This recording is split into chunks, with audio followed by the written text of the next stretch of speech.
നിരവധി പുരസ്കാരങ്ങൾ സ്വന്തമാക്കിയ പ്രശസ്ത നടൻ അന്തരിച്ചു. കനേഡിയൻ നടൻ ഡൊണാൾഡ് സദർലാൻഡാണ് അന്തരിച്ചത്. 88 വയസ്സായിരുന്നു. ദ ഹങ്കർ ഗെയിംസിലെ നടൻ്റെ പ്രകടനം വലിയ ജനശ്രദ്ധ പിടിച്ചുപറ്റിയിരുന്നു. അഭിനയ ജീവിതത്തിൽ 200ഓളം കഥാപാത്രങ്ങൾ അവതരിപ്പിക്കുവാൻ ഭാഗ്യം ലഭിച്ച കലാകാരനാണ് ഡൊണാൾഡ് സദർലാൻഡ്. സിനിമാ രംഗത്ത് മാത്രമല്ല, സീരിയലുകളിലും താരം സജീവമായിരുന്നു. അമേരിക്കയിലെ ഫ്ലോറിഡയിൽ വെച്ചാണ് ഡൊണാൾഡ് അന്തരിച്ചത്.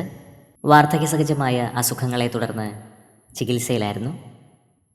നടൻ്റെ മകനാണ് വിയോഗ വാർത്ത പുറത്തുവിട്ടത്. ഡൊണാൾഡിന് 88 വയസ്സായിരുന്നു.